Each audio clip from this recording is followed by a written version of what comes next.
Welcome everyone to the West Milton Council meeting for September 9th, 2025. If everyone please stand for the Pledge of Allegiance and stay standing for the invocation. I pledge allegiance to the flag of the United States of America and to the republic for which it stands, one nation, under God, indivisible, with liberty and justice for all. Heavenly Father, I thank you for the gift that you've given us up here in the gift of the village of West Milton. And I pray that we make wise decisions and that your will is done tonight. In your name I pray. Amen. Amen. All right, I'd like to call the meeting to order. Roll call, please. Mayor Hurst. Present.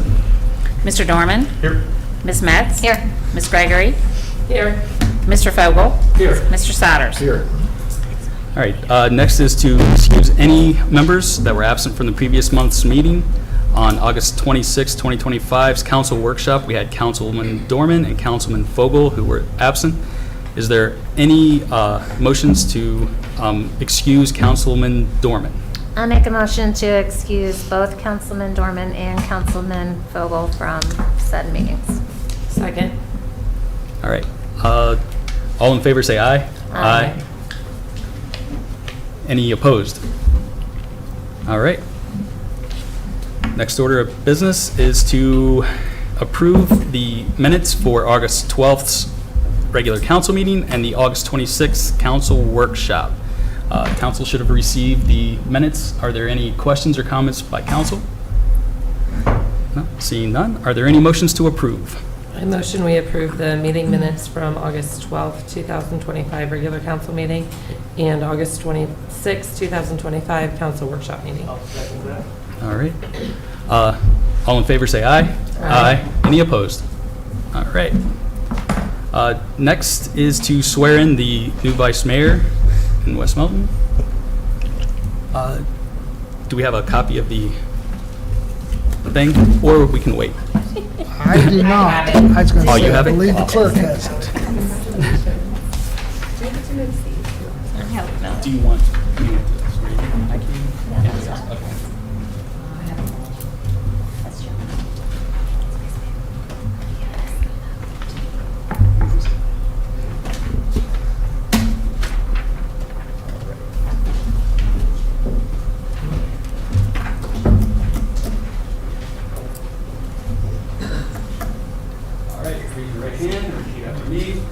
I state your name. I, Casey Metz, Being duly sworn and according to law, being duly sworn and according to law, say that I will support the Constitution of the United States say that I will support the Constitution of the United States and the Constitution of the State of Ohio, and the Constitution of the State of Ohio, the Charter and codified ordinances of the municipality of West Milton, Ohio, the Charter and codified ordinances of the municipality of West Milton, Ohio, and that I will faithfully, and that I will faithfully, honestly, honestly, and impartially and impartially discharge the duties as vice mayor discharge the duties of Vice Mayor of the municipality of West Milton of the municipality of West Milton in Miami County, Ohio, in Miami County, Ohio, during my continuance in said office. during my continuance in said office. Congratulations. Thank you.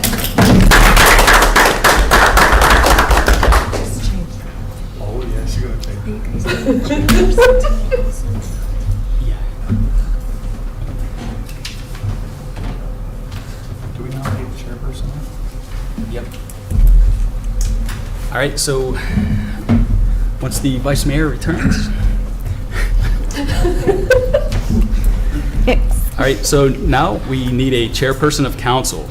This person will fill in for the vice mayor should they be out.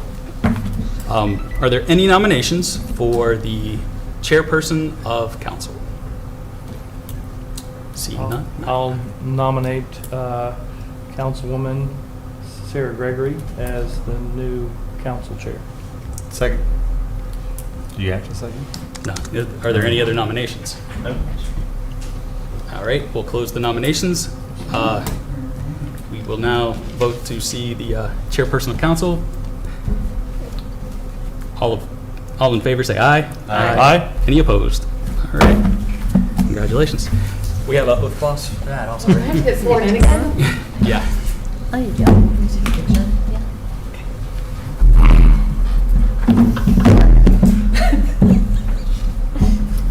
I don't know. Get sworn in should be the first one. Yeah.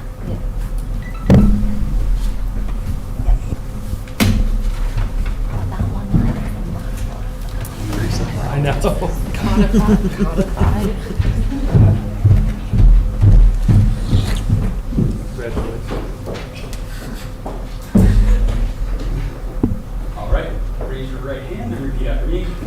I state your name, I, Sarah Gregory, being duly sworn according to law, being duly sworn according to law, say that I will support the Constitution of the United States, say that I will support the Constitution of the United States, the Constitution of the State of Ohio, the Constitution of the State of Ohio, the codified ordinances of the municipality of West Milton, Ohio, the codified ordinances of the municipality of West Milton, Ohio, and that I will faithfully, and that I will faithfully, honestly, honestly, and impartially and impartially discharge the duties as chairperson of council discharge the duties as chairperson of council of the municipality of West Milton of the municipality of West Milton in Miami County, Ohio, in Miami County, Ohio, during my continuance in said office. during my continuance in said office. Congratulations. Thanks, man.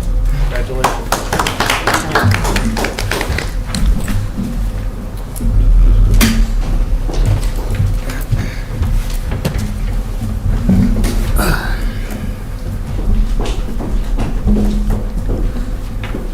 Manager, is there any correspondence to council tonight?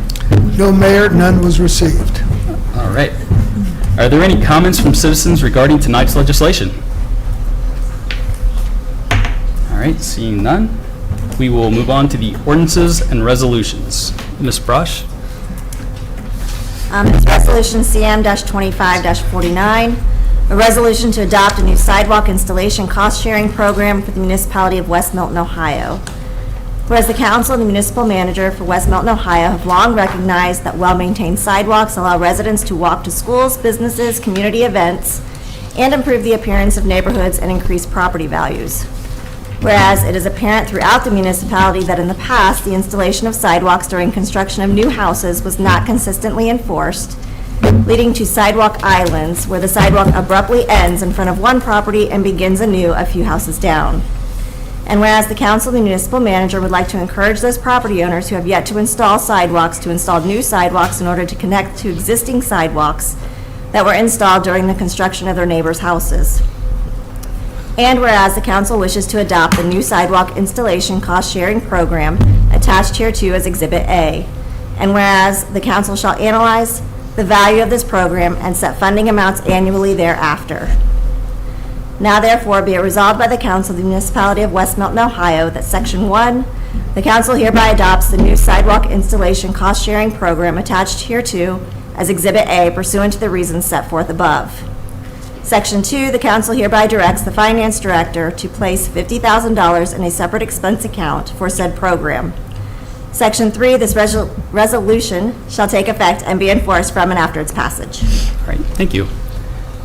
Any questions, comments from council? The only question I have is that first line, the 50/50 up to a maximum dollar amount. But no dollar amount was set. We could strike that, or, but, And then just leave it, like if somebody says, like, I'm talking really quiet, I'm sorry. If I have like a $12,000 sidewalk cost, then I would match 6,000, the city would match 6,000. So there's not a set dollar amount right now, but it Yep. could be in the future. Okay, yep. that's what I wanted to clarify. Thank you. And it's all dependent on what we establish in our budget for that year, is that correct? Yep. Okay. And so that's something that I envision is going to be on the budget committee's review for this year, how much, because I think we talked before, $50,000 range, but I don't know if that's appropriate. I'm sure there'll be plenty of discussion about that. We can all talk about that later, but that was initially, I think, what we talked about, right? Yeah. We can Yep. always increase if we need to, and anything left over carries over automatically, correct? Yep. And if the program doesn't need that much to accomplish its goals, it could always be reduced. Each year, annually, the council will set the budget for it, so. I just think the key thing too with this is to make sure that the community members know that it's available and it's out there to take advantage of. That's the big thing. So with things like this that are new, the communication is the biggest key part to this. So. Yep. I would hope if there's some places without them that they could go, maybe we could mail a letter suggesting that they be aware of this. Would make pretty good sense to me. Yeah. Just let them know that, this is available, if they thought about taking advantage of it or doing this, and maybe a little ditty about how it, improves the community, improves their property value, and really their opportunity to get it at a discount this particular time, so. Yep, I agree. All right. Any other questions? All right. Are there any motions for CM 2549? I motion we approve CM-25-49. Second? Roll call, please. Mr. Dorman? Yes. Ms. Metz? Yes. Ms. Gregory? Yes. Mr. Fogel? Yes. Mr. Souders? Yes. Mayor Hurst? Yes. Next is the municipal manager's report. Thank you, Mayor. As many of you are aware, the village has been planning to do a significant project in the park. We've applied for a couple of different grants to help fund that. We envision some type of a park pavilion, shelter, multi-purpose facility. The first of the two applications we submitted was to the Upper Valley Medical Center Community Benefits Fund, and we received notice that we've been awarded $200,000 to go towards the cost of the project. We've also applied for community development block grant funds as one of 4 projects that was submitted to the state. We should hear on that one by the end of October. I believe if it's funded, there was $150,000 to go towards the park project. So we're well on our way. There's some paperwork to be done, but this will be a significant improvement to our park. All right, thanks. Do you have an estimate of the total cost of the pavilion? No, because we don't have a final design. One of the things we're going to have to do is put together exactly what the community wants in the facility. All right. Any other questions? Do we have any plan on naming rights? It's a requirement of this grant that Upper Valley would have naming rights. Is there a time frame for how long they would have it as naming rights? I believe it's in perpetuity. It's part of receiving the funding. Would they be responsible for repairs on signage, or would we? I would assume that we are, but we can look into those details. That's not in the notice for the award. All right. Next is the. I have a question. Is there a certain time frame that they need info back from us?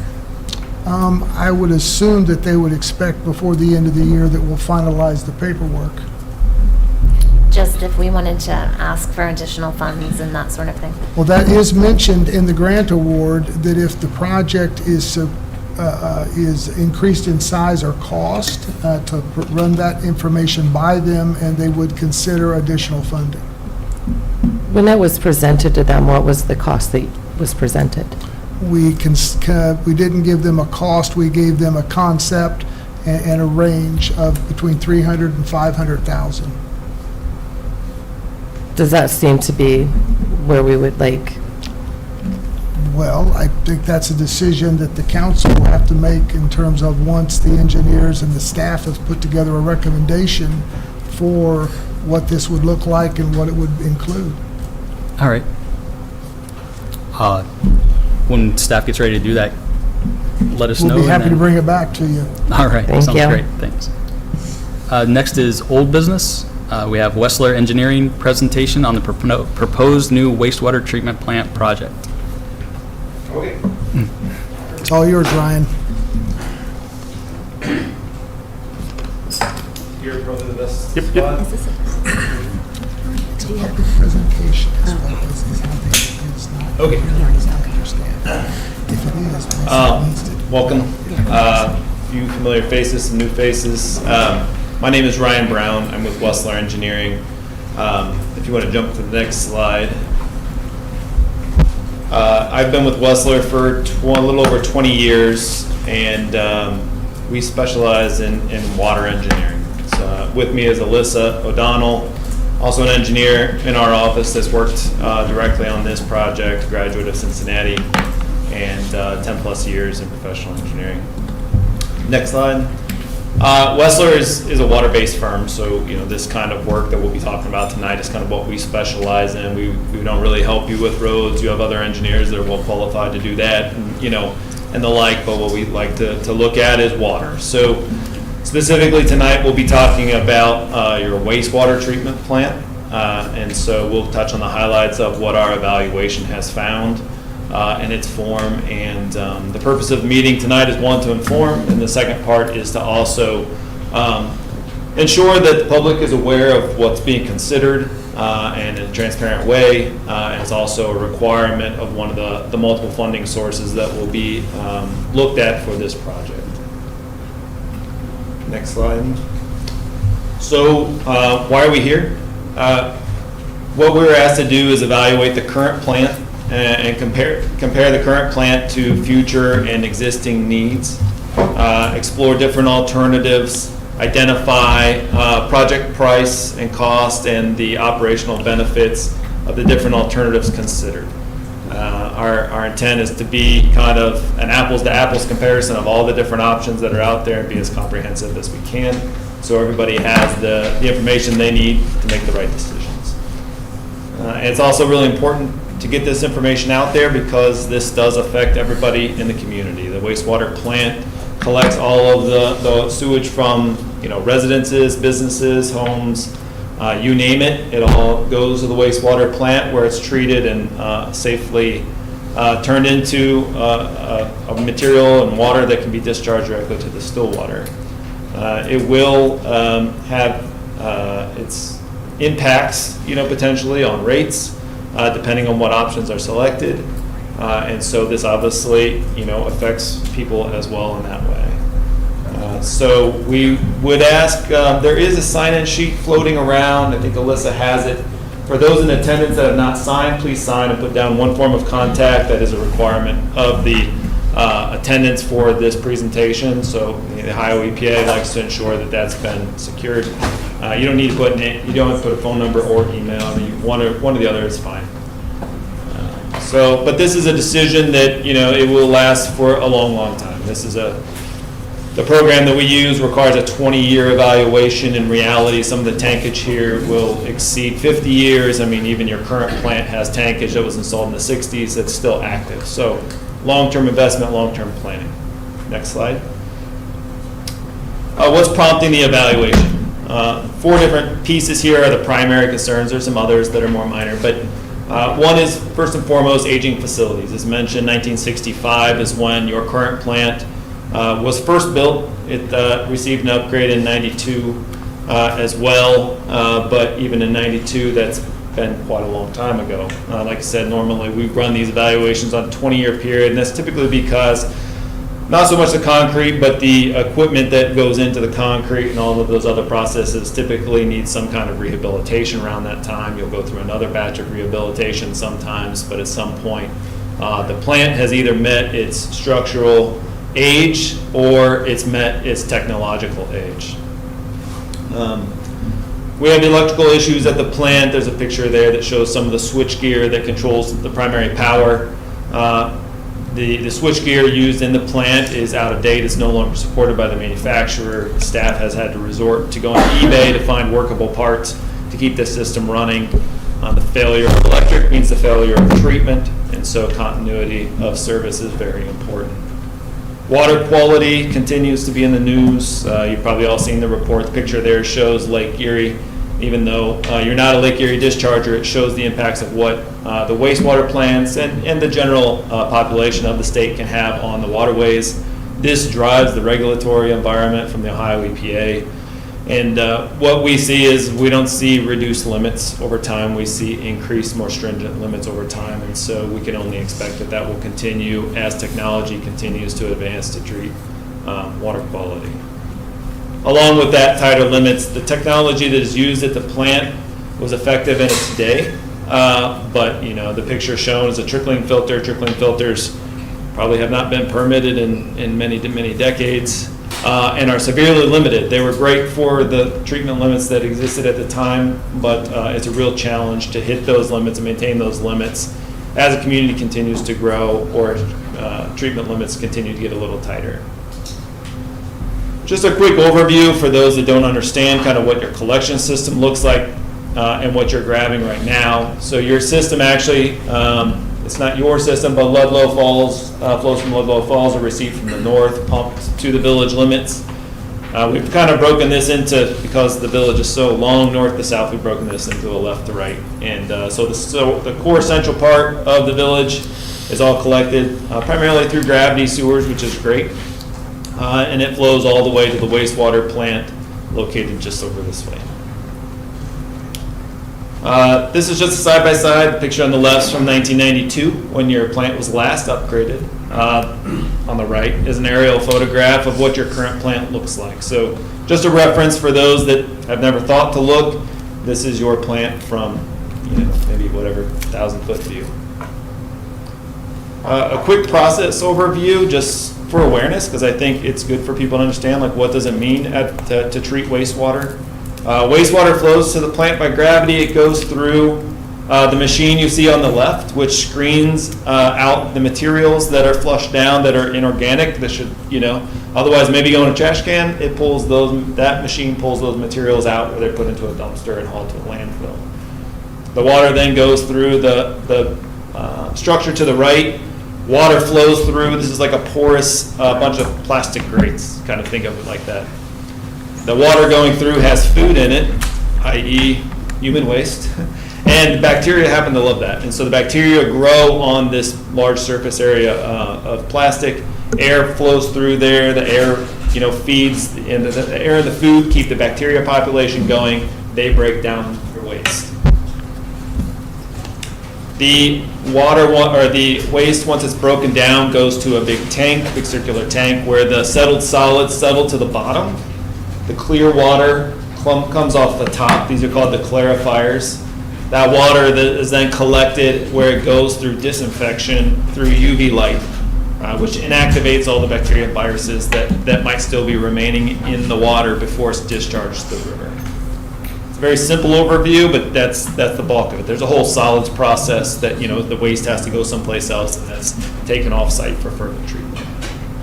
We evaluated many alternatives. I think some of these are bucketed. No action alternative serves as the baseline. If you do nothing, what happens? So we have to always look at that. The state always wants us to look at that. There is an electrical component only to this project that stands out just because of the equipment problems that's specific to that, those components. Regional is a required evaluation of the Ohio EPA. They're always looking to see who else might need treatment that's not currently served by the village, but also is there another entity that's very, like, that would make a lot of sense to just send your waste to. In your case, because of where the plant's located here, it is down the hillside next to the Stillwater. It's a tight site where the current plant's at. It's workable. We'll see that later. But we looked at, could a new plant be constructed not down the hillside close to the river, but someplace up, up on this level or elevation. And then we looked at 3 different technologies, and we can go into, I won't go deep into this, it's more on the technical side and it's more for record purposes, but we looked at 3 different treatment technologies that are kind of outlined in the bottom right there. SBR, OD is oxidation ditches, VLR is vertical loop reactor. I'll breeze through these. We'll be taking questions at the end in case there's some questions, so feel free to catch me at that time. No action obviously doesn't address the problem that you'll have, and so not recommended. I think that should be self-explanatory to everybody. Next slide. Electrical only. If we were to only address the electrical needs, which are one of the more pressing items, that's great. It doesn't help the process. It doesn't help meet permit limits any different. It just helps ensure that you have continuity of electrical service to your existing equipment. Regional extended implies where could you send your waste? Is there some place that's just raising their hand, it's a perfect fit, that's relatively close? The advantage of something like that is that you don't have to maintain your own facility. The disadvantage is you now are dependent on another community to treat your waste. Their rate structure kind of has to be kind of coordinated on your behalf. And frankly, pumping wastewater, unlike water, is difficult. You have solids in the water that tend to settle out. You have to maintain certain velocities. Pumping long distances requires multiple pump stations, and you have a primary source of failure if that line were to fail. And that water is dirty, contaminated water, which makes a spill or leak even more problematic. Just for awareness, this in the purple circle there is about a 10-mile radius, right? Yeah. And the blue dots, it's hard to see. The point is that those are known wastewater treatment plants that are permitted wastewater treatment plants that are within a 10-mile radius. All of those plants indicated in the blue are either smaller or already at capacity and wouldn't obviously have the ability to take on any additional flow.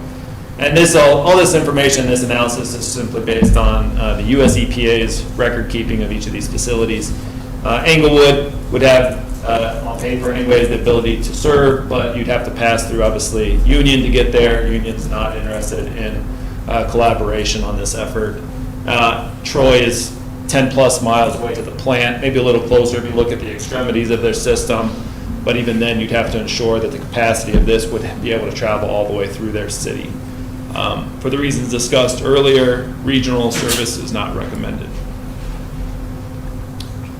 Regional local means, are there any entities that are around the limits of West Milton that might be interested? There was a study that was done independently of this that was explored, is there interest? There really wasn't shown a direct interest, but I think that door remains open as we go through the planning process if anyone does raise their hand. A new wastewater plant on a new site. The advantage there, and is shown on the next slide maybe, is your plant is down, like I said, on the hillside. It is buffered by the river, but technically there's a floodplain there that limits what work we can do within that space. Working up, and additionally, it's kind of a tight site, and you can see, if you go to the next slide, the black border is your current parcel limits of the wastewater treatment plant site, so it's pretty tight. The purple is the floodplain, sorry. And so there's not a lot of room to work with. And with wastewater or any plant of this matter, you can't just shut it down. No one gets to flush for 2 years while we try and figure this out. You have to maintain continuity of service. Working and keeping one plant running while you're building a new one is tight. So we looked at, could we move the plant to some other location, 1 mile, 2 miles, 3 miles away. The disadvantage of that, while advantageous from a constructability standpoint and potentially cost of the plant, all of your gravity sewers, if you recall the previous slide, all go to this point. It's a low point. So in order to take the waste, short of tearing out your whole collection system or rerouting it someplace else, which would be very difficult given the rock elevations and everything else in town. In order to satisfy this alternative, you'd have to put in a pump station, pump to some other location, and then bring that flow back to this location to discharge back to the river. That becomes a very difficult option and adds more complexity to your process. For the reasons noted, no action doesn't cost anything, but it doesn't fix your problem. Electrical only only affects the electrical needs of the plant, not the process side. And really the other three are really outperformed by the other alternatives that we'll discuss now. Just a quick slide for those interested in it. There's a lot of details on this. This is the stuff the EPA cares about, maybe some of the plant operations staff is most concerned about, but it talks about capacity. The average design flow, the plant is 1.2 million gallons per day. That's what we're proposing for the new plant as well. Unless for some reason some other flows would happen to come in, or show interest, we could adjust that. Your current average daily flow, and this is what we call the hydraulic flow, just the water, is 736,000 gallons per day. MGD is million gallons per day. So from a hydraulic standpoint, you're at 61.4% of your design flow. what's important is the numbers, the next two numbers are the organic and solids loading. So organic and solids indicate the volume of the material in the water that needs to be treated. When you look at it from that perspective, you're at 93% of your design capacity on what's called CBOD5, and at over 110% of your total suspended solids within the wastewater stream. So what does that mean? That means that your biological processes, the tank that I was telling you earlier that has the plastic grids where the water flows through it, is under duress. The team that you have is doing the best with what they have, but the fear is with the age of that, if it fails, no one really wants to put money back into that old system because you're going to struggle to hit those new limits as you continue to grow, as permit limits continue to become more stringent. It also have minimal, if reserve capacity from a loading perspective on that new plant. So as the community continues to grow, a business comes in or whatever, those loads will continue to be seen at the plant operations staff level. So while you're hitting limits now, there is a concern in the future, will you still be able to hit those limits? And then there is a risk of performance-related issues, and this kind of ties to, there's not a lot of forgiveness within the plant from a treatment process. So if any of these older technologies were to fail, we've kind of touched on that already, that there is a risk of, would you even be able to meet permitting? The bright side is the village has invested pretty heavily over the last few years in I&I reduction. And I don't know, some of you have probably heard that word, in case the crowd hasn't. I&I is inflow and infiltration. That's the water that either enters from the surface through downspouts, catch basins that should not be connected but maybe are, or just leaks in pipe. You're burying pipes in the ground that are 50, 100 years old, they're going to leak. That clear water gets to the plant and can cause some impact on capacity. The great news is when we did a technical memo on this 2-3 years ago, the number we were looking at that time from our recommendation flow was like closer to 1.6 million gallons per day. It's good to know that, from that time to the time we've waited till now, that number's gone down. And I think that proves that some of the work that you all have done and the investment in the collection system has had good results. And so, kudos. You don't always see that. Despite the investment. So pleased to see where that number's at from a hydraulic standpoint. And that means, you just have, the other side point of this, which is kind of a good thing, is that when rainwater and groundwater leave your system, right, your flow coming to your plant is less diluted, which means you have stronger loading coming into the plant. So your BOD, those TSS numbers are higher. That's actually a good thing. That's what you want to see happen.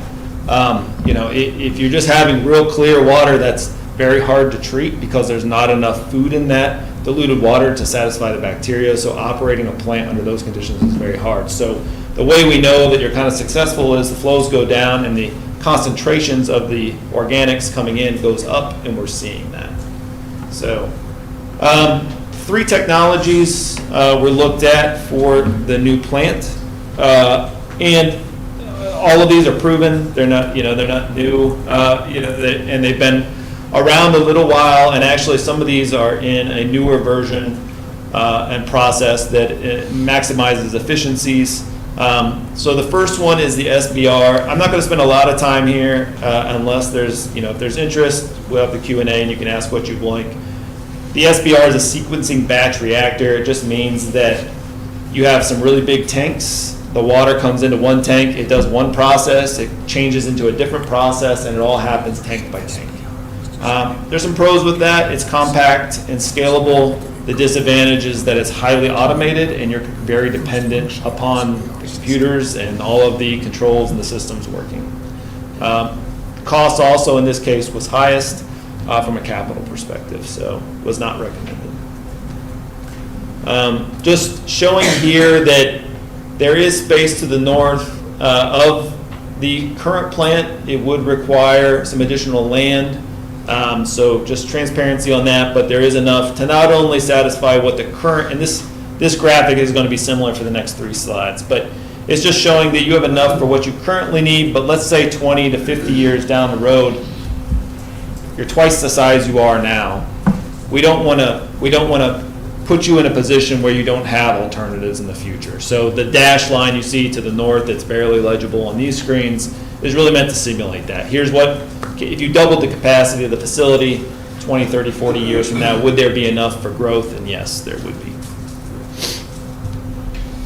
OD is oxidation ditch. It's a really just a big tank where we send the flow around in kind of a racetrack. Think of it, a high school track. The water goes around. There are runners on a track. In this case, there are some big mixers that keep the sludge and the biologicals moving, and that's a requirement of the design standards. And then the white that you see on the bottom is air. So we pump air in. The bacteria needs oxygen to live. The great thing about this is it's very energy efficient because we can independently control the mixing versus the aeration, which gives the operators the greatest flexibility to meet their standards. The old design of this, for those that are interested, did not have those independent of each other. So you're pumping all of this air in, or all this mixing energy in, and sometimes you didn't need all the air and you're wasting a lot of energy. So this is a design that's been around for 10 or 15 years, very well proven in the region, but is recommended. It takes a larger footprint, which is actually beneficial a little bit versus the next option we'll look at because it doesn't require as much depth. Rock is shallow in this area, so square footage is better than depth. Same thing would fit. There's capacity to expand. Next, and the last one's called a vertical loop reactor. If you just took that racetrack and you put it on its side, so instead of going around this way, it goes this way. But if you think about it, it's the same volume, so you have to go deeper. So rock excavation can become prohibitive, or you have to have a tank way up in the air, which means we either have to repump. And so the disadvantage for this really is that excavation and some of the other requirements that come along with this technology can be difficult, and it's less visual, and a little bit harder to service, down the road. I would add, all of these three technologies was a couple years ago.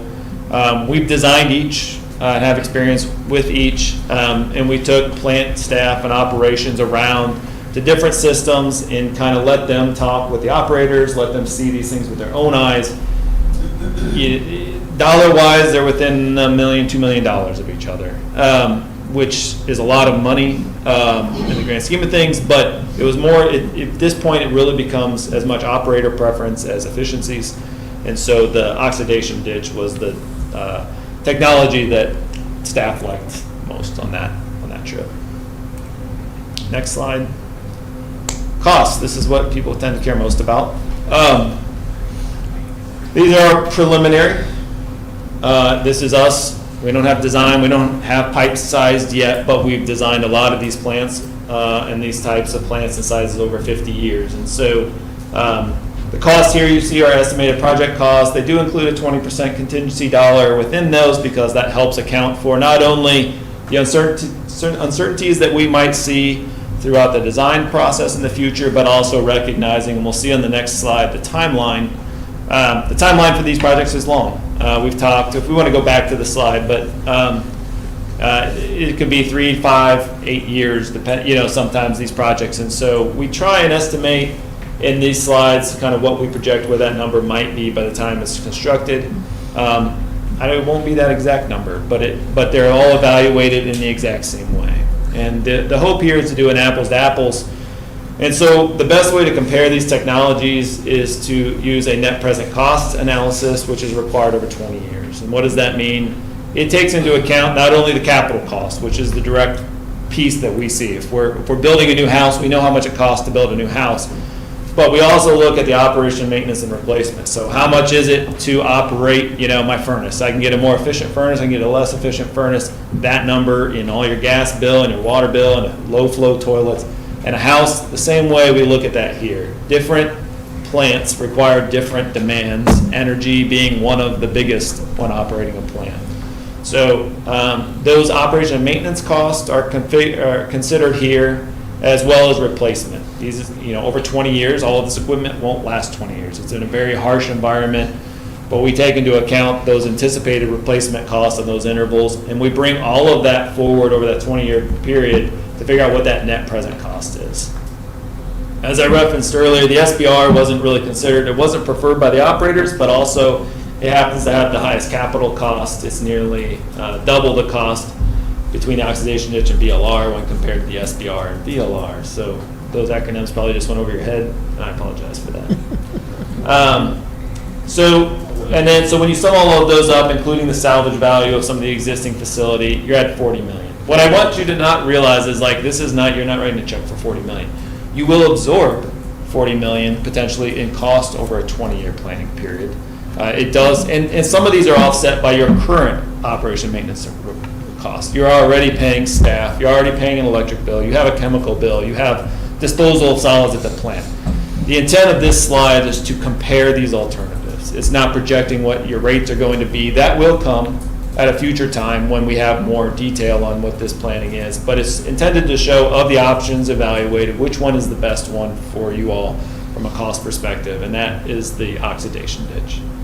It's approximately a $1.4 million savings over the VLR, which is the next lowest, and certainly then even greater savings when compared to the SBR.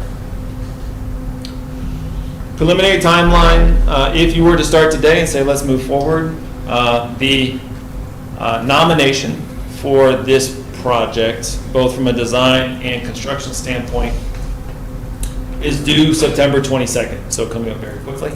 We're working on that nomination application now. It's drafted. It's pretty much ready to be submitted. We'll need some signatures. The nomination is not an application. So you are nominating your project for consideration through what is called the WPCLF program. And the WPCLF stands for the Water Pollution Control Loan Fund. It's administered by the Ohio EPA. What it is, if you've never heard of it, the federal government, after the Clean Water Act, gave every state an allocation of federal dollars, and they said, hey, we want you to create a bank specific for infrastructure, give this money out, charge interest, maybe do it at a lower rate than a bank might or open market might, build enough, don't spend all your principal so you're not burning down all of your core dollars, but it's a good way for communities to fund large projects.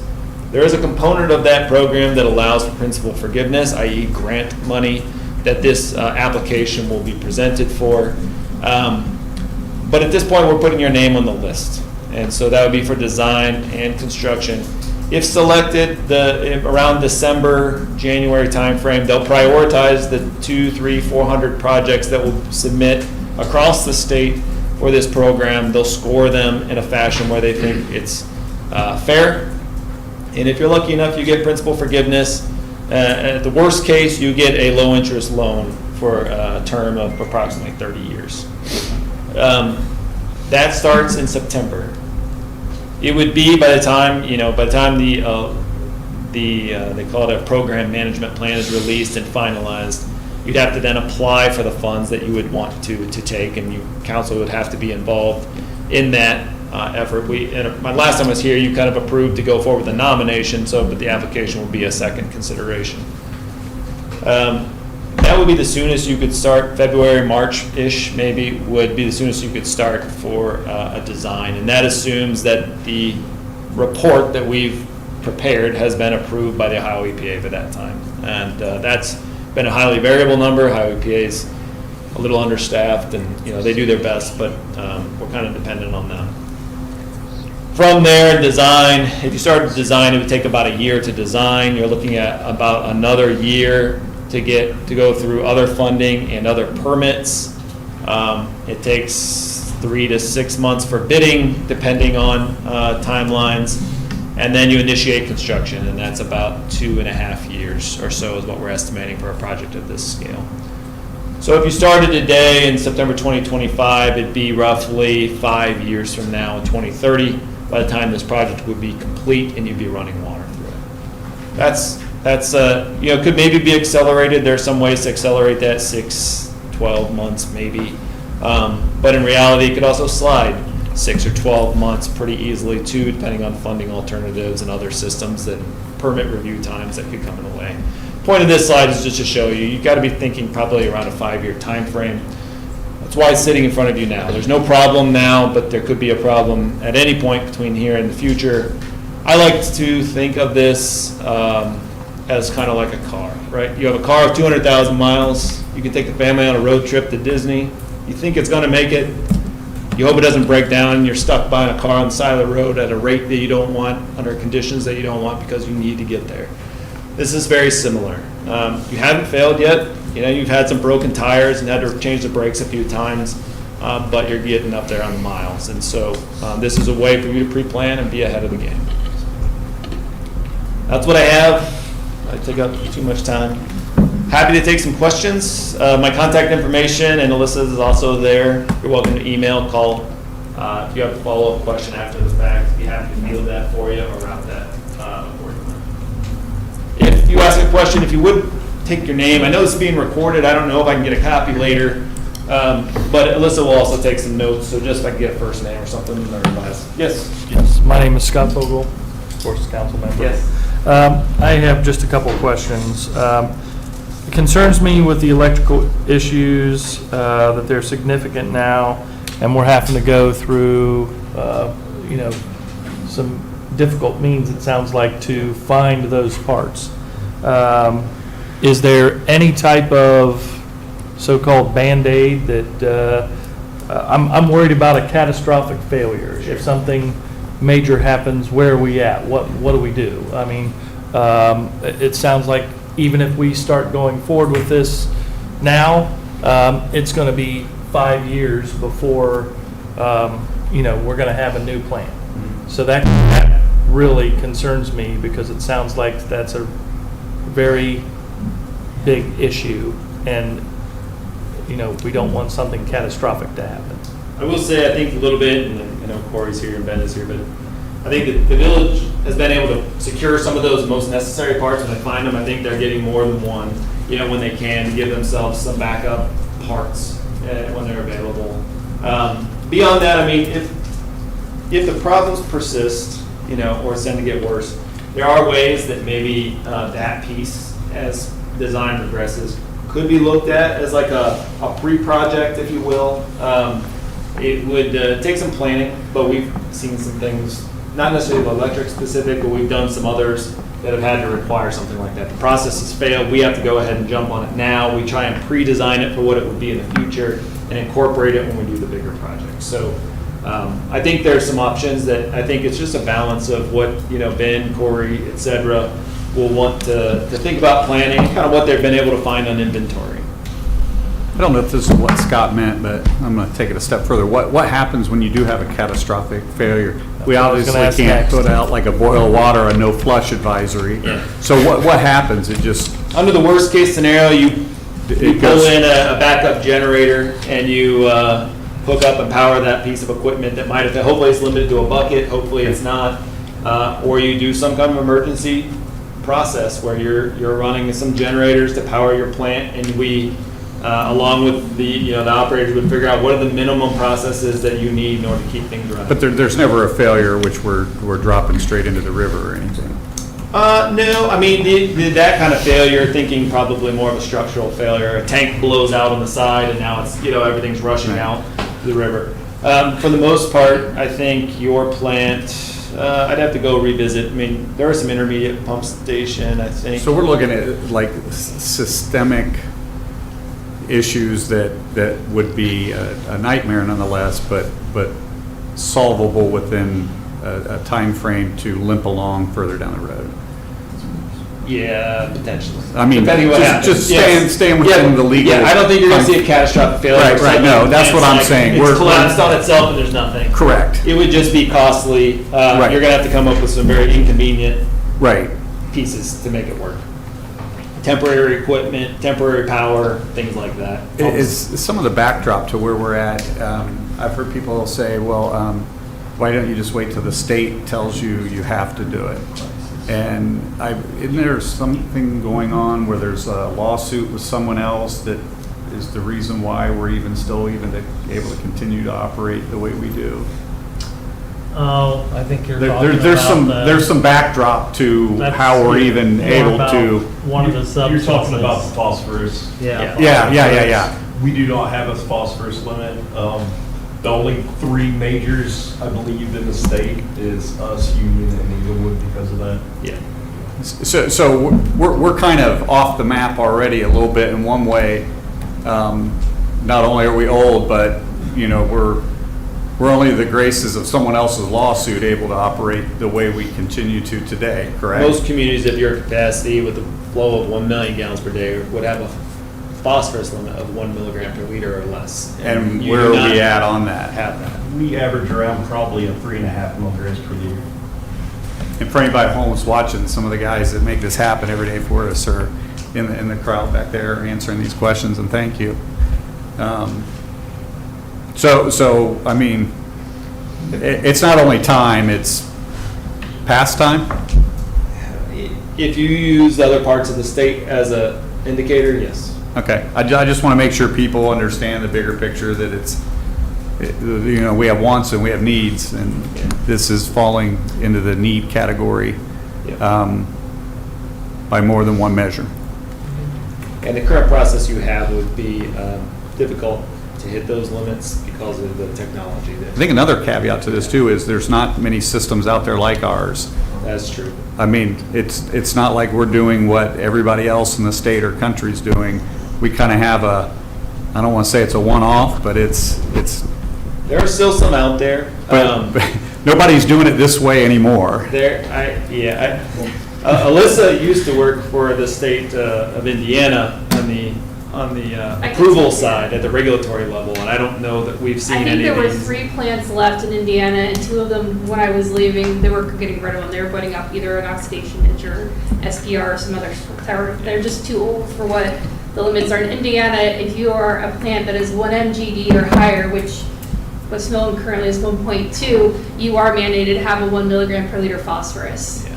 So Ohio isn't quite there yet, from what Not I quite there, understand, but but you're going that direction. Right. So, And that's where, you know, there's no fault of the decisions or the planning that was done then. It was great technology for when it existed, but it just doesn't right now do we're the trick the anymore. Antiques Roadshow of. So a couple other questions, and you mentioned Union. Is there any opportunities to possibly partner with other communities that are near us, like Union or Pleasant Hill? We already have Ludlow Falls that is part of our sewer system. We also have a couple of other communities, Potsdam and Lara. I believe they're majority, are they all pretty much on septic? Is that? One's on septic, one's on a collection system. Okay. Yeah. So I don't know, is that a benefit? Is that something to? There's a benefit to receiving flows from those communities, and the fact that, you know, it's the collective whole, right? I mean, you're getting better treatment for your region through what would be an advanced or, you know, a modern wastewater plant. The disadvantage is the cost to get the sewage here, and, you know, you need to have those entities that have a willingness to participate too. I don't know, Jeff, if you want to touch or explain on like some of the efforts that were done through kind of the county and the village was a participant on that very question. Right, that issue was part of the regionalization study that was done previously to this study. So that information's out there. There was some communication, but as of yet, there's been no one interested in partnering with us. And this is something we have to go ahead and do no matter what. I mean, we don't need partners. We just. I just need didn't know if need it to do made, if it made sense. I mean, if that's something to, Can, and that opportunity would continue to be available between now and while we're under design. So after we build it, though, would they have the opportunity, say in 2033, like our new wastewater treatment plant's up and going and everything's good, would they have the opportunity to tie in? I think that would be difficult. You know, there's capacity that's going to be built in regardless, right? And typically, communities do that for their primary benefit of themselves. And you know, when we're doing this, we're evaluating, we're using census or we're using economic development, local, you know, indicators to show what's that growth trajectory look like. And you know, community like West Milton is forward progressing. I mean, that's great.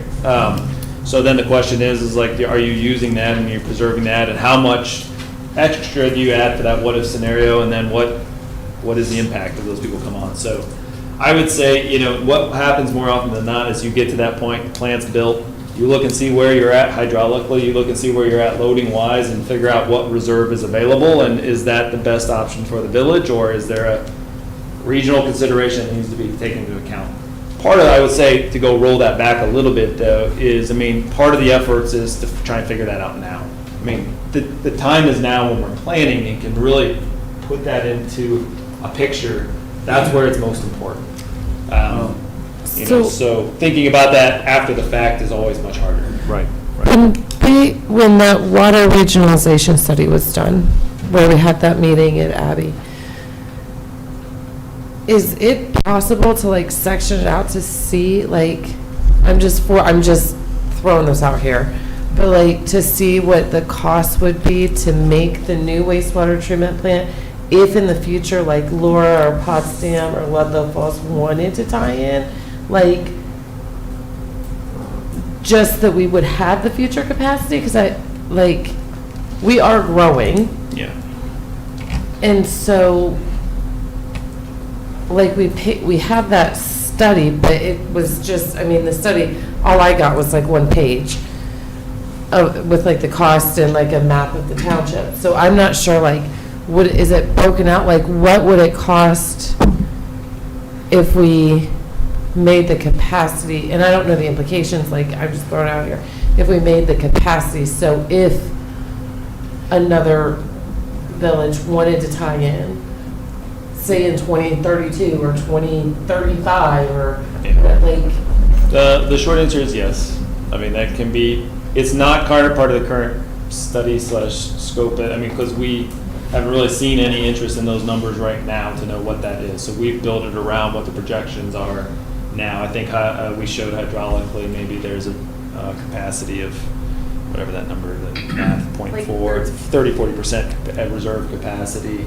That could be chewed against for that, but there could also be an additive number on top of that that would have to just take another look at the evaluation to figure out. The regionalization study primarily looked at the collection system, not the treatment system. Right. So it laid out where the collection system might make the most sense, but didn't address the cost of the increased treatment, a larger treatment facility. So if we wanted to look at the cost of a larger treatment facility, we'd have to pay for another study. We would do that with the current engineer who's designing it. We just have So to, it we'd have to costs more? revisit. It would cause us to have to go back and do all of our calculations, which is doable. But yes, I would probably ask for a little bit more money because it would take some effort. Just transparent. So when we built this plant in 1965, obviously we built it with enough capacity to get us this far. So let's just say that within reason, the numbers that engineering firms like yourself do are pretty fairly accurate, because we're an old system, we need to be replaced, but we're not an overload system. Correct. We still have capacity to a certain extent even now. And anybody that's thinking because we're adding some growth one side of the village, that's the big issue, it's not. I mean, by the time the whole thing's built out, you're talking maybe 600, 800 people. So you're not talking like that's the reason this is being done. Nor are we saying it has to be bigger based on that. We have enough current capacity to handle the people that we have now. It's just the issue of time and the lifespan of something that was built. Does that sound fair to say? Yeah, that's accurate. I mean, and that's always, it's one of the hardest parts. I mean, the engineering is solid, it's formulaic. It's projecting what that growth looks like in any given community, given whatever conditions that occur, but I think, I bet our 1965 population, plus or minus 500 people, what we are now, one way or the other. I don't know that we've changed that much. That's a good thought. I should start putting that on slides. What was your population at that time? I mean, I don't know what that is. I'm sure we can look at it, but just going on high school graduating classes, I would say we're either right on or smaller, maybe, than what we were then. What was it like the first day of the plant, Ben? Wow! I had to work that joke in somewhere tonight. Saving it all night. I do want to add something to that if I could. So like, we're getting ready to do our south end trunk line replacement project. That is going to take our volume RII even down lower. again. Yep. And we feel like as a staff that that's a major contributor. And I think the other larger point to focus on is, again, financially, and Corey, our lead operator, is here, we've scaled back on plant improvements like to almost zero, because at that point, why are we, so I think I sent Ryan and Alyssa something today that basically just said in the last 6 years, we were kind of forced to spend $200,000 on a clarifier, VFDs and pump replacements, and we've scaled way back on that. So I mean, we're making the job more difficult to maintain the plant as it is, but yet that's, if we say we did a second clarifier, that's $200,000 to $300,000 we do in a plant that we're going to be eliminating that feature versus putting that money towards the new plant. So it's going to get, I hate to say this with Corey in the room, but I mean, it's going to get harder and harder to operate as each year goes by. And as much as it sounds like it's running great, which it is treating the water, and they are getting almost like zero violations, it's mainly because they know the flaws and can kind of work around all of that. Versus, I mean, if our operators left and new operators came in, we would have a real problem, because they know what all the deficiencies, and we're not fixing them right now, because that is money we're trying to put towards the new plant. And then lastly, in every year's budget for the last 2 or 3 years, we automatically put $75,000 in that just says electrical repairs, because we don't know if tomorrow we're going to have to replace a bunch of wiring, you know what I mean? So we don't want to spend bad money, but by not spending the money, we're increasing our chances of the failures we talked about earlier. So this one that we have now was built in 1965, Parts of right? it, parts of it, the oldest parts of it. So it's lasted 60 years. So what's the anticipated lifespan of the new one? Yeah, so I mean, that's a great question. The concrete that would be used would be 50 plus, 50 to 100 years. I mean, we've worked in plants where the concrete's 80-something years old. So it all kind of depends on, many variables. The equipment that goes in it, you would have to do probably another upgrade of some kind in 30 probably years of, some kind. Not a full upgrade, but $25 million upgrade. not a $25 million upgrade, right? You don't know how And so much that that's, costs. and that's just natural. I mean, when we look at like those net present values, there's equipment that just can only last so long. You're submerging these pumps in raw sewage for, and you're only gonna get, let's say 15 years out of those or something like that. 15 years, depending on the process, or depending what flushable wipes are flushed down the toilet. I mean, they're not flushable, by the way, that's just my little soapbox, but,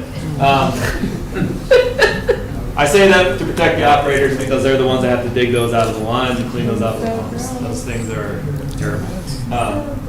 So, yes.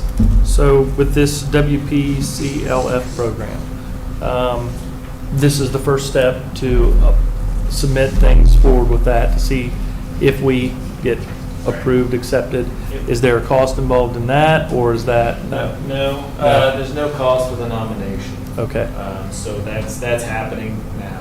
okay, There is a commitment, if you go forward with it, I think they charge an administrative cost if you decide to go forward with that loan. And off the top of my head, I want to say it's like 0.35% or something like that, Okay. up to a maximum, I think, to administer that loan over the time. But it's a very affordable option. I don't know what the current rates are, I should have checked today, but it's often, from a loan perspective, it's often a couple points lower than open market.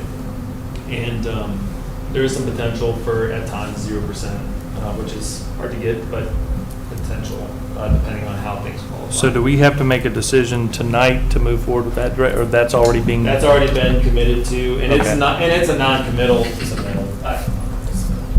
nomination. Okay, But it's just really to put your name on the list. The goal is, Highway PA has, like I said, hundreds of these every year. It's an annual program. It's their way to put them on a list, so they know what's coming. They can prioritize projects and score them accordingly.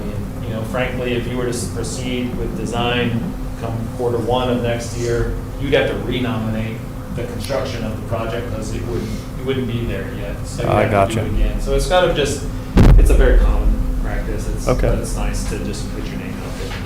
Okay, makes sense. And then my last question that I have, the existing water treatment plant, would the new one be built on that land? We wouldn't have to acquire other land? So the way it's shown, and I don't know if you could drop back to the PowerPoint, man in the back room. Either way, yes, more land would have to be acquired. And that goes back to the comment I made earlier about we have to maintain the current process. We can't disrupt the treatment. So you'd have to find land next to the other facility. So that would be something that the village would have to work through. Is that included in the cost? The cost for the land, no.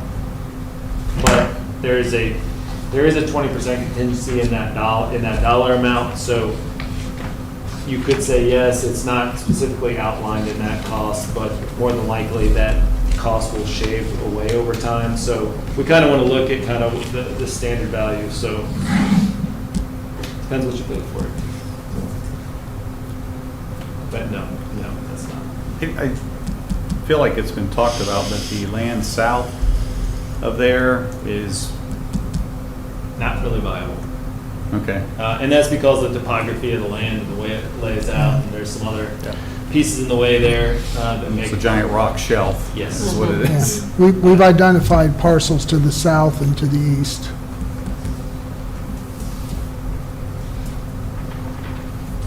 To the east. north. North, I'm sorry. Identify, can you, like, It just- Where we would need to buy to facilitate the new plants. Yeah, there's about 3 properties that are to the north that would have to be looked at. Yes, sir. You were saying, or I'm not mistaken, that the capacity right now is set at 1.2 million gallons a day. Yeah.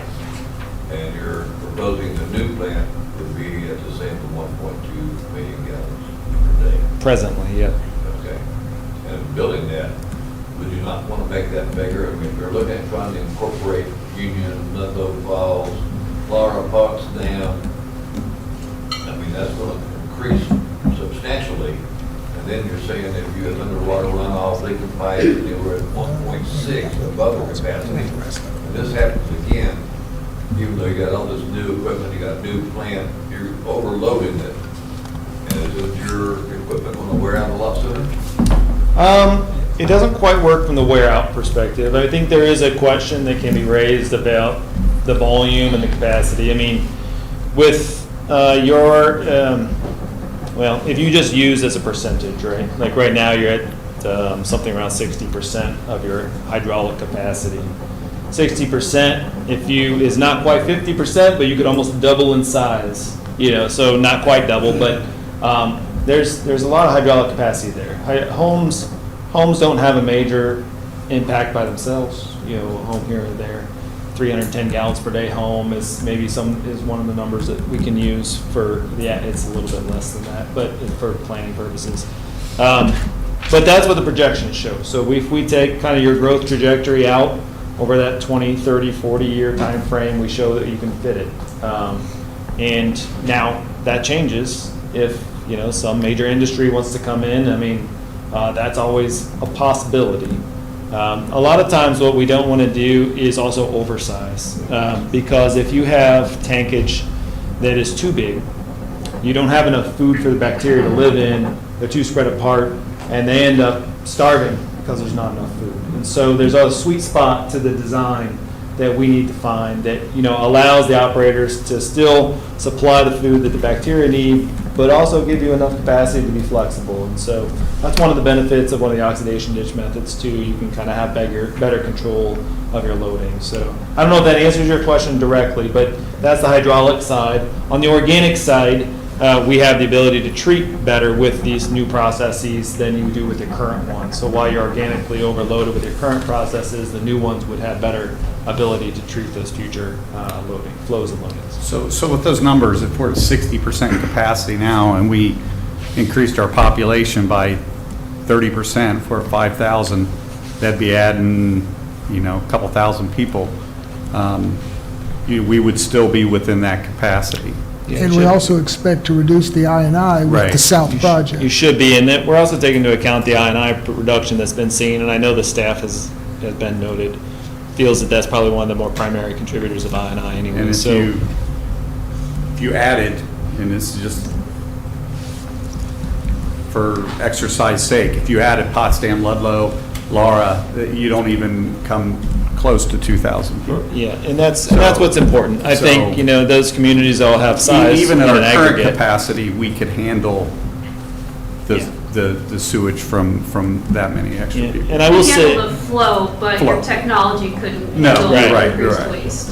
And I would say, like, the one thing to consider too is when, if you look at the graphics, they're very rudimentary at this point, but we also are laying those out so they are expandable. So, I mean, like, so when we're laying those out, we're looking at future hydraulics 20 years, 30 years down the road. So we're extending pipes on a flow splitter box. So if you need a third clarifier, it's right there. You plumb into it and you've now added your settling capacity, by a third. And so it's, you can never, no one can predict the future, but we use the past to kind of look forward, and then what the experts in the region, et cetera, use, and that's how we ended up where we did. I hope that answers your question well enough. Yes. Have you ever seen a catastrophic event happen in a community that has a? Catastrophic failure, just like collapse? No. I have seen structures collapse. I mean, there have been structures that have collapsed. There have been explosions from plants that have natural, methane gas. I mean, there's any number of things that can happen, but I think a catastrophic failure is probably unlikely. It's the situation where you're down whatever process, let's say a pump, and now you have to wait 6 months to get a new pump in.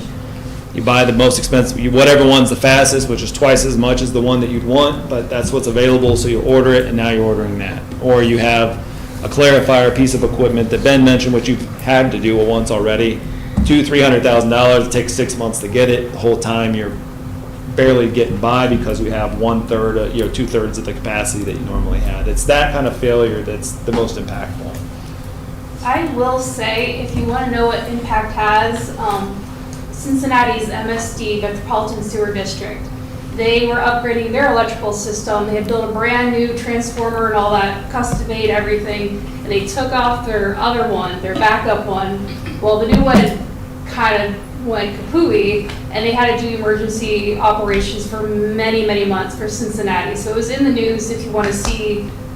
That's a much larger plant, obviously. It's handling all of Cincinnati, but it can happen. Yeah. But that shows you, like, they had to get backup pumps, they had to pull in generators from 4 or 5 different states, have to run barely like half their load limits than they typically would. So it is really important that your electrical is addressed, because you could see from just Cincinnati alone what happens when something catastrophic does happen. But no tanks or anything like that collapsing. That was just the electrical system for theirs. And that was 2-3 years ago. It wasn't very long ago. Yes, sir. If a new study is done to incorporate those around, how does that affect the timeline? It's what it would require is so the important thing, we're submitting for funding and the 22nd. For me to get something done by the 22nd is not possible. But what we would have to do is submit the report and then probably amend that report if we wanted to include that. So I think we could still nominate the project, keep that on the timeline because there's no real forgiveness on that date. And then just amend that if there ends up being an interest in the future. The other thing is too, is by the time, like you said, by the time you would look at even being able to start design would be probably first quarter, second quarter of 26.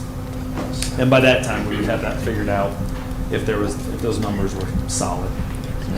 Some of the numbers were kind of done as, the flow numbers anyways, were done as part of that regional study that the township and the county and everybody helped participate in. It's a matter of turning those into what does that flow mean from an impact on sizing and perspective. So wouldn't be a huge effort because we've done that. It's a matter of copying those spreadsheets, recalculating, formulating the size. So it's doable. Yes. Does your company write the grants for this? So there's not like, That's the grant. well, so we're filling out the nomination form, so we're doing that, and then we work through that with the Ohio EPA, OWDA would be the bank if you went through something like that. So yeah, we work through that. Where we bring partners in to help out with is if CDBG, which you've maybe heard of that program, we would work with the regional entities that oversee CDBG to work through that program that's administered at a different level than the state. What percentage is available for that? CDBG or WPCLF? For the plan? Any of them? So 100% funding is available through the WPCLF program. I mean, and it's not, when I say 100%, it's 100%, and a large part of that will be loan based on those numbers because their grant capacity caps out at $4 million at the most competitive level. There are programs, CDBG, I think I heard you mention that already. The village has gone after that before. You can get sometimes in the neighborhood of $750,000 depending on what program is available for you through that program. OPWC, I believe you've used before too, maybe $500,000 a grant. There's USDA, which is something it's a completely different animal. Those are federal dollars. Federal has big buckets, but they also have a lot of paperwork and a lot of challenges. But they shouldn't be thrown off the table. USDA has a bigger grant potential. They look at your rate impacts relative to the total project and can help buy down those rates to hit a target. USDA will add time to that schedule for sure. Does that answer your question? I think you have one more, I'm sorry. Okay, fine. Ask as many as you want. So where the existing wastewater treatment plant is now, we get new land, we build the new wastewater treatment plant, the old one is out of service. What happens to that property? Like, it would become a brownfield. It would be cleaned up. Yep, we would demo out the tankage, we'd restore the land. Be reclamated. It would be reclamation. So it would look like it would be a yard. I mean, and the decision would then be from the village whether to hold on to that land and use that for that future planning 20, 30, 50 years out. Like pickleball. Whatever the council decides is their choice. That was a joke. Sewer pickle. Wasn't our water plant dismantled after we hooked on to Troy? The plan itself, yeah, Yeah. we basically kept the building The to, shell is still there. it's fire training center pretty much now, and some storage. Are there any other questions? If not, I mean, you can always, the contact information is available, or you can reach out to your council members or anyone at the town hall. Feel free to give me a call and I can respond to your question. I'll copy the village on that, just so for awareness and transparency, but happy to take any of those questions that they might arise. Have any villages just passed ordinance on, like, everybody's got to move to self-composting toilets and just call it done? Have not seen that yet. Have not seen that yet. Start with your house. There have been, I mean, in the smallest side to that point though, I mean, there have been some very small communities that look at the cost for treatment and or maintenance, and operators is a big problem, frankly. I mean, finding qualified contract operators can be difficult, and so that's where you see the regionalization push more often than not, is that the small list of communities start exploring, not because they maybe want to, but maybe because it's the lowest cost or maybe the best suit for them, but they don't. The river flows down that way. There's no, along the river system in Ohio, is there regionalizations that go from smaller communities to larger communities that make sense? Where you get out of the business and someone else down there gets in the business? Sure, that is an option. I think what we've found is that when looking around, the facilities that are within the proximity that you'd want to pump to are very small or smaller or are not interested.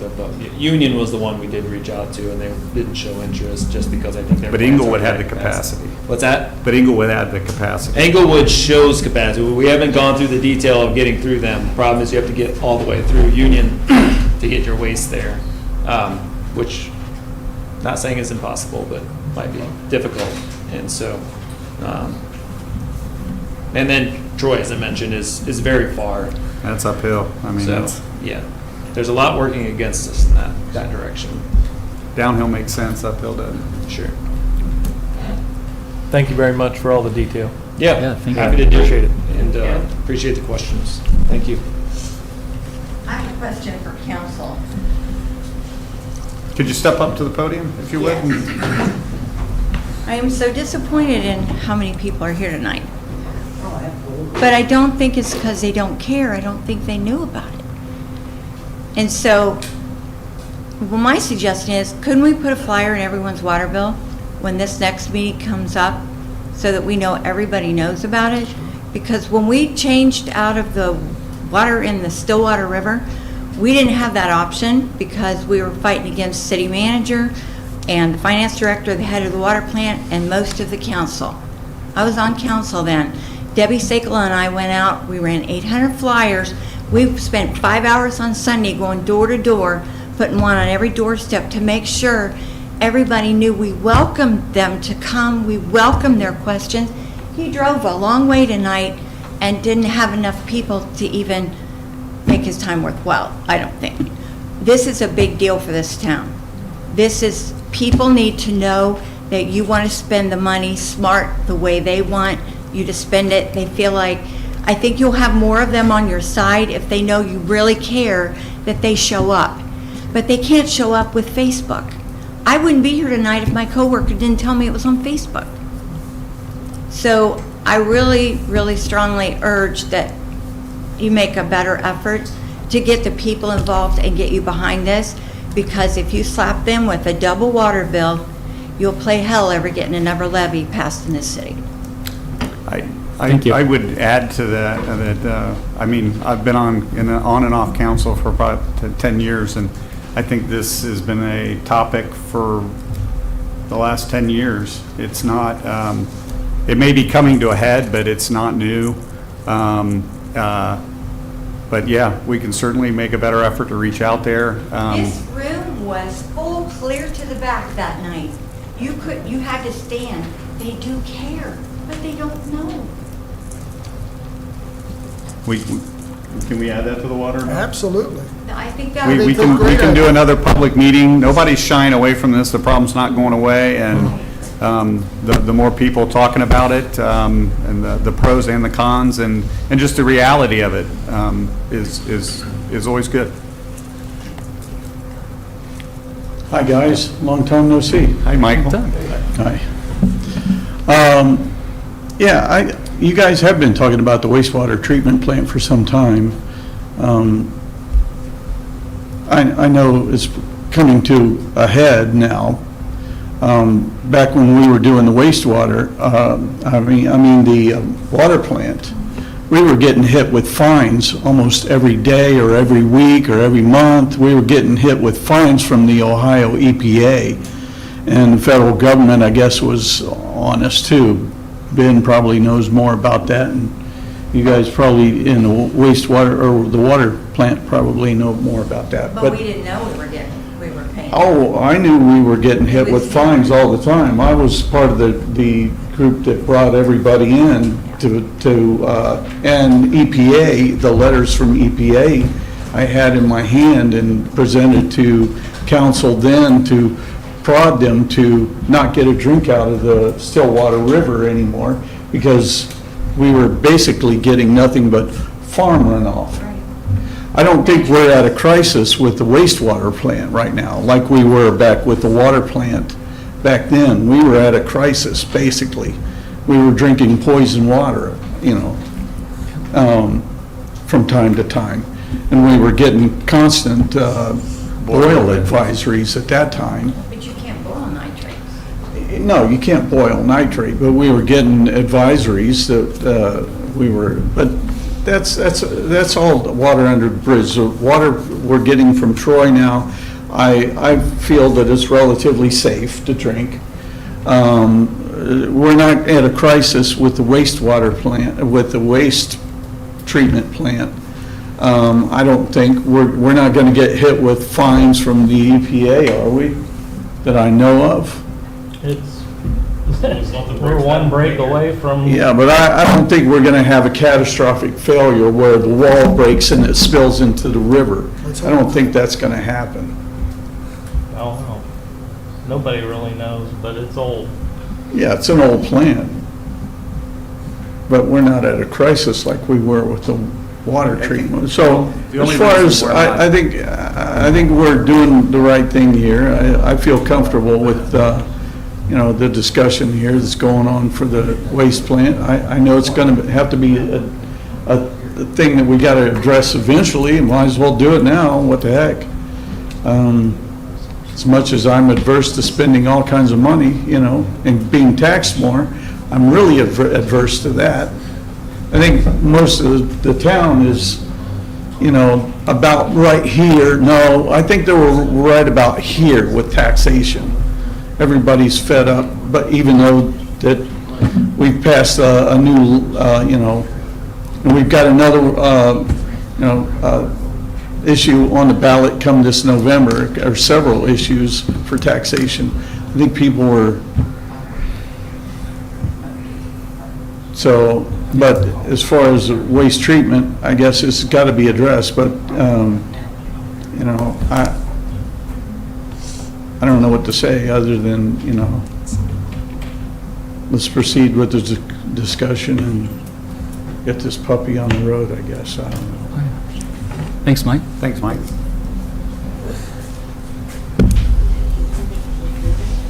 All right. Any other questions or comments for them? All right. Thank you so much. All right. We ready to move on? All right. Any other old business? I have 2 questions for Manager Sheridan. One, I didn't hear anything lately in your weekly updates. How are things progressing with the lighting at Stillwater Crossings? Has there been any updates with Miami Valley Lighting? I've not had an update lately, but I'll follow up with them tomorrow. If you could, that'd be great. The last update I had, they'd been slowed down because of the limestone, and we're no longer able to use the boring, and we're going to have to open trench, which is going to take a lot longer. Yeah. But I haven't seen or heard anything, so any update you could get and provide by the end of the week, that'd be great. Check with them tomorrow. Okay. Retail strategies, I know that you've been having some meetings and so forth. When's the next, big meeting with retail strategies? I think And Councilor Gregory can probably better answer that. I would be happy to answer that question. And I thank you for that really good idea about passing out flyers. So we have a meeting, and hold on, I'm going to tell you. It's in October. I have to pull my calendar up because I keep getting the day wrong. is it the 15th?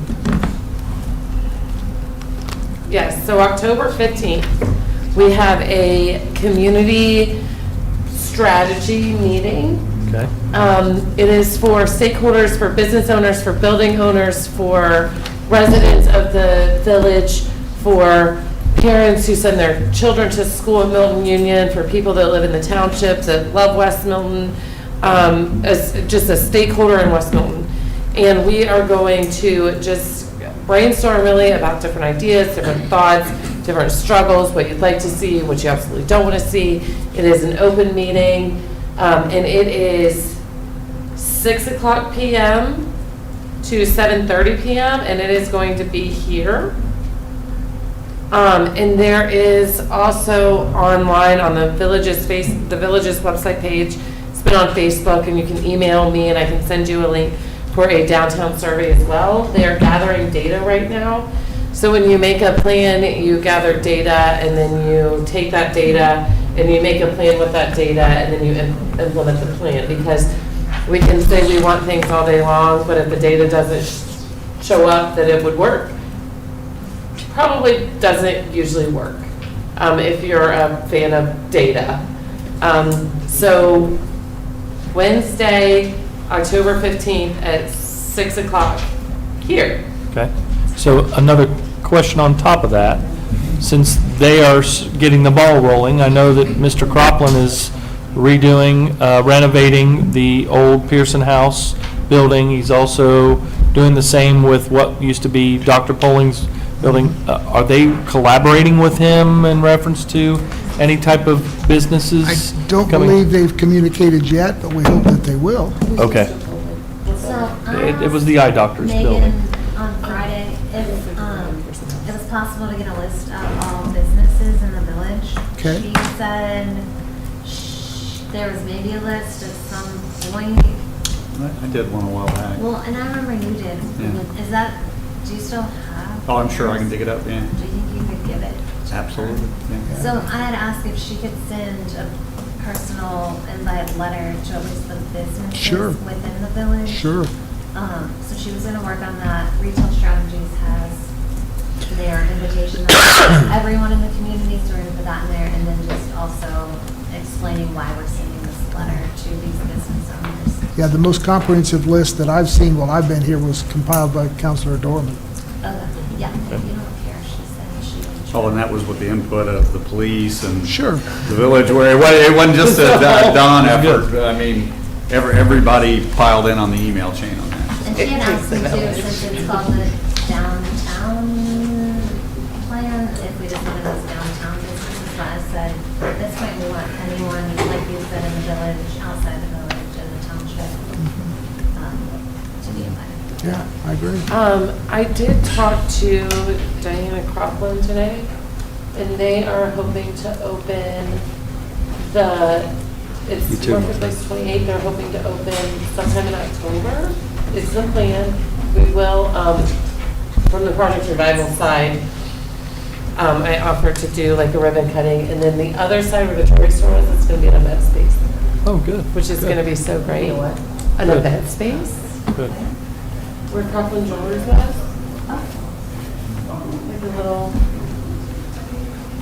fun place to do community things, Okay, cool. and you can rent it out.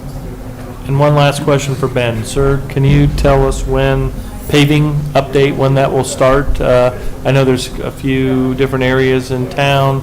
I know we're still talking about the parking lot, all that. When will that officially kick off? Start date yet. We were working on a trench drain, and we could not set the date yet. They're on a large project. As soon as they get done, they're going to be contacted. Okay. And one thing we talked about as well, and I wish a lot of the folks didn't leave, but I just want to make this clear because a lot of people just don't understand the level of effort and the extra things that our village workers do in town, where they save us tax dollars on a daily basis with all the extra work that they do with the different lines that you're putting in, that you don't have to contract out to have that work done.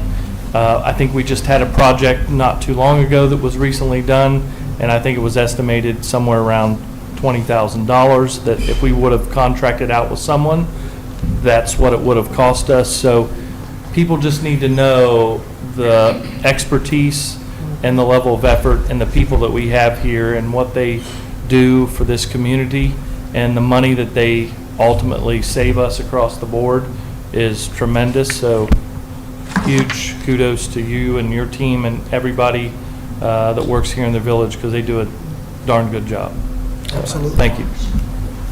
Any update on the parking lot from any of the owners or? I've had 3 of the owners commit to wanting to cooperate and pay in advance, and so far, that's all.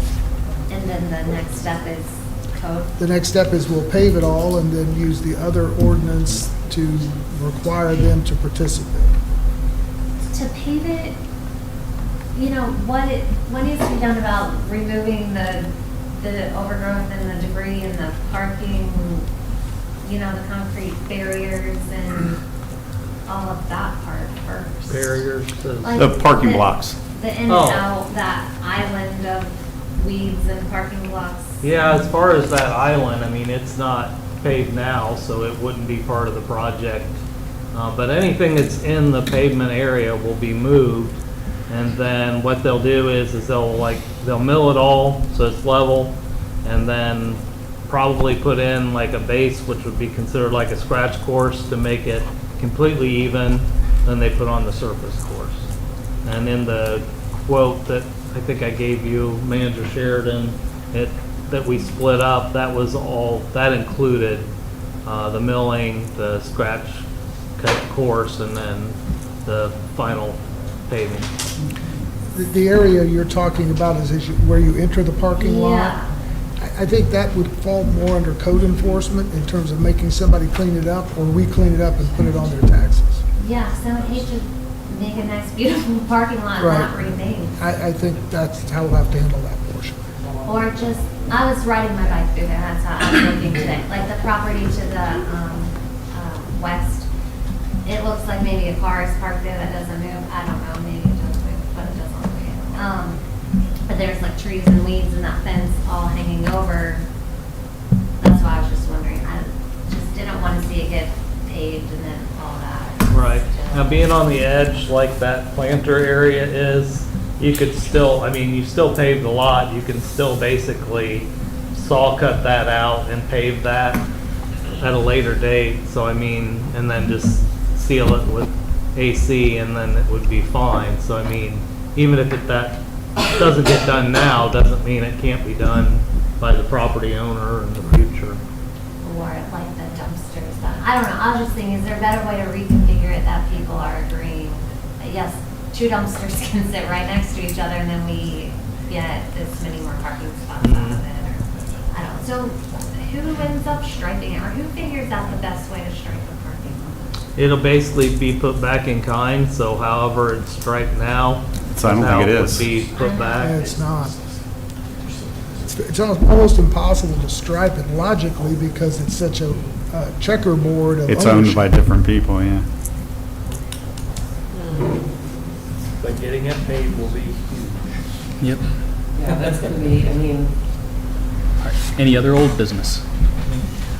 I think this might be an old business or new business, I don't know. We have a car show, the Fall Fling, on September 20th. It starts at 4 PM. It's a really fun time. Come downtown, eat food, look at cars, talk to all your friends. That's all I got. What time's that start? 4 PM on Saturday, September 20th. I hope I didn't say October the first time. No, It's you really did. fun though. Cool. All right. Any new business? I do have one thing for new business. Could you please do all the necessary things to open the position for? Yes, uh, yes. Open council position. All right. And then that'll stay open for 2 weeks, correct? I believe that's correct. So by the next workshop, it'll close? Hopefully you'll have some applications. All right. Cool. All right. Any other new business? Just, Phil? We'll have comments by citizens in just a second. There's something on here that says motion to accept new tax rate, but I couldn't find anything for a new tax rate. yeah, Jill, can you offer any shedding light on this? This is something you do every so often? Yeah, it's an annual thing from the county. They're That's just what- certifying our millage. We do it every year. Okay. Do you want me to, I mean, anything else? So it's like, we have like a 3 mil and like the street levy, the 3.4 mil in there, or if I So mixed them up. we're that's just all. talking about it tonight, and we have to do an official No, you motion? have to make a motion, like, it's a form, I thought you guys may have gotten a copy, but maybe not. It's a form that you guys make a motion to accept the tax rate by the county. There's no increase on anything, nothing changes, it's just, they use it to, Do we need official language on that one? Can we do that at the workshop? no, you do it Motion tonight, to if you accept the can. tax rate, but Because I she's think- right, every year it's a form. Okay. So, I remember doing this, Good. but did we have to have like something in writing? It's the form she's talking about, is, in it, you guys, somebody makes a motion, somebody seconds, you do a roll call, and then there's a form that they send you that you It actually should- sign. yeah, it should be Alright. in the folder somewhere. Oh. All right. So are there any motions? I'd like to make a motion that we accept Megan, Megan should put it. the tax rate as, It's right here. Okay. We got, Sorry. do we need to read it or anything? I will send it out for you. I was gonna say, I didn't see the form. No, there was no second. I don't Oh, usually look second. in that one. He didn't make it. They didn't make the whole motion. Do I need to be specific in making it? Well, it says motion to accept the tax rate. what's on I the think we document. should say what I it do remember is. that. I remember seeing this. Remember talking Says about the this. Miami County Budget Commission hereby certifies the following rates of tax to be levied in the West Milton Village. For municipal purposes on the general duplicates of 2025, rates are subject to any additional levies approved by vote. 10 mil limitation, general fund, 3.4 mils. No limitation, street levy expires in 28, 3.0 mils. So that's what we currently have with our tax rates for our 1.5% and then our Correct. Street levy. Those are the percentages. I make a motion to accept said rates as she read. Second. All right, roll call, please. Mr. Dorman? Yes. Ms. Metz? Yes. Ms. Gregory? Yes. Mr. Vogel? Yes. Mr. Sodders? Yes. Mayor Hurst? Yes. All right. Any other new business? All right, are there any comments by citizens? If you could come up to the podium. My name's Phil Mood, I'm with Union Township. I just had a couple quick things. The connector there at Haskett and the school warning lights, I wondered if there's any way you could put up one more that you could see when we pull up to that connector. If you're coming up Milton Potsdam, you can see them both. Right. I don't know if you could turn one or put another one underneath there. Yeah, I think the last, when we talked about that originally, us in the township worked with the county to put the last sign westbound on the connector that said school zone, because you couldn't see the flashing sign. There's really no way to turn it without it being so far turned that you can't see it far enough coming that way. So we had the county put up the school zone sign on the connector. And there may be other ways. Could they add one maybe below those two As far as, that would aim towards the connector? no, that you probably, yeah, you could add a second, feature of some kind. I think it's a safety issue, because when I pull up there, I have no idea if that light's flashing or not. Right. The other thing I had, Riverside Cemetery, that hillside, we had talked about that, and I think the village said that they would keep that cleaned up, keep the weeds down, keep the brush down. We're willing to participate as a township if you need help, but I'd hate to see that grow up again, because it's so pretty when you go across that bridge Yep. to look down there and see that cemetery. I brought that up one time before, that it seemed like it was kind of getting a bit out of control up there, and you couldn't Well, see if we over can, as much. if we can help you, give us a call. So, Jimmy Gardner, our part-time, we've been buying, seeds and stuff through Amazon, and it's actually it's two different types of native grasses. Oh. That if you get those established, then you don't have to worry about the weeds at all. Okay. So we're still kind of, he just got the second batch of it within the last week or so. And then we'll get fall rain on that, and then kind of reevaluate in spring, so that that stuff will choke out that vegetation eventually. Okay. It's kind of like the crown veg, only this is more native grasses. So, and I could, we can definitely talk to him and see, how it's. I know, Jimmy, if he needs help, have him reach out to us. Sure. I know there's some honeysuckle, it grows everywhere. Yeah. If nothing else, we can cut that down quite a bit better. Yes. Thank you. Thank you. Thanks. Yeah. Any other comments from citizens?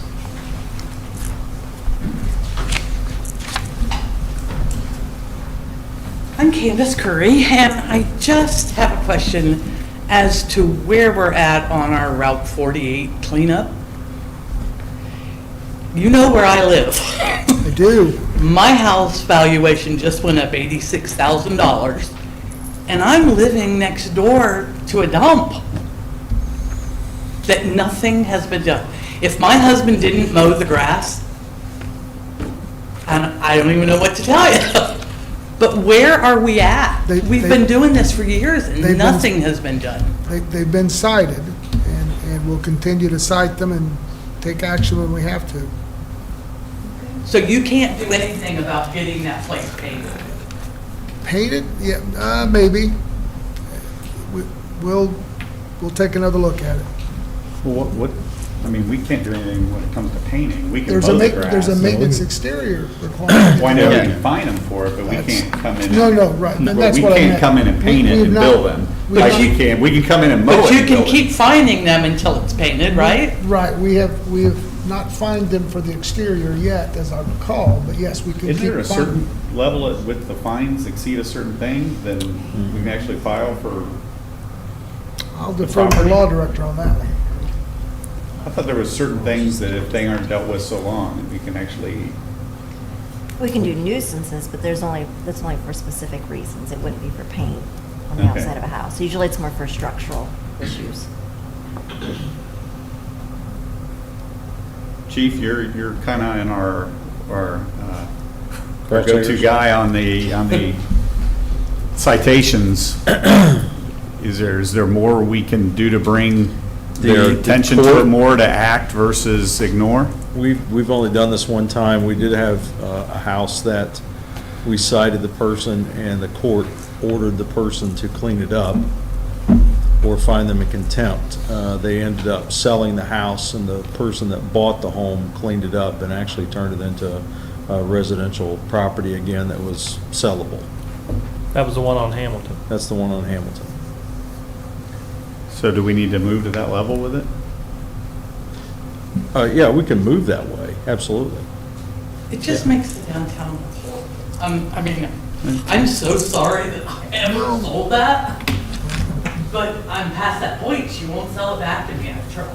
I know. It just, the whole downtown just looks awful because of that. I mean, there's been places across the street that have cleaned up and painted and it looks wonderful, but. And an outhouse. And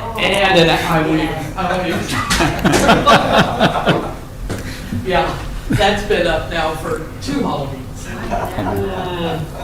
All right. Any other citizen comments? All right. We I started have on a big comment topic with sewage, about and we're going to end on outhouse? So the code enforcement, to follow up on that, you know, we have the code. So if the code has these, and I have a copy right here. If it has these things, you know, properties should be maintained, you know, roof should be maintained, general maintenance, exterior walls, trim, doors, window casings, accessory buildings, structurally sound, kept painted and/or coated. So what leverage does this have if like we're saying, they've been told or asked? The leverage, unfortunately, is, I hate to say jail time, but it's jail time. It's a criminal charge that we charge them with in court, and typically the judge will say, you need to get this done by such and such a date. If you don't, you are facing so many days in jail. If they keep doing it, I don't have the code in front of me, sometimes it increases a level misdemeanor every time, but that's the recourse. You know, we're not looking to throw people in jail. I get that. We want it fixed, and that's always the purpose of these. But sometimes that's the way to get it done. So Chief, I got a question about one property and I forgot about this and Well- she just reminded me. 1 second. We got count. Okay. Oh, sorry. Go ahead. Sorry. I'm sorry. No, you're fine. Go. All right, go ahead, Mike. Go ahead, Scott. All right, if he yields. The house at the corner of Emmerich and Main where the roof is covered, what's going on with that? With the dumpster outside of it? Yeah, so that, no one's living there. They haven't been living there for quite some time. We've been in contact. The guy that actually lived or owns the property was ill for a little while. Then the roofer came back, fell through the roof. He's out, healing, and once he's back healed, he's going to be back working on that. Okay, okay. But right now, no one is living there. No one lives there. It's a vacant house. Is it going to be put up for sale or do they? It's a know? rental property. The guy's going to rent. Oh, I got it. To my knowledge, that's what he's going to do with it. He's going to rent it. Okay, thank you. Cool. Sorry, Mike. Yep. Thank you for being patient, Mike. Trying to locate that property in my mind. Anyway, I'm sorry, I've spoke about this in years past. Sometimes when you guys speak, it's so quietly that nobody can hear what you said. Mostly Metz does that, but I didn't hear what the motion to accept the new tax rate was. I didn't hear hardly any of that. I don't know what you guys did. It was the motion to accept the already active tax rate that's going on every year. It has to be renewed with the county. And I talked to Doris Johns on her way out just a second ago, and she said the same thing, Mike, so Yeah. I think we'll all start leaning in, and maybe we'll get Tom back there to turn up the volume. You the man. I'm not the man, but it was good to see Doris Johns here, Yeah, if but anybody doesn't know who she You got the is. voice. I have a big mouth. My wife will tell you that. For the record, I did not say that. No, I own that one. All right, any other comments? All right, are there any motions for adjournment? I'll make a motion for adjournment. Second. All right, all in favor, say aye. Aye. Any opposed?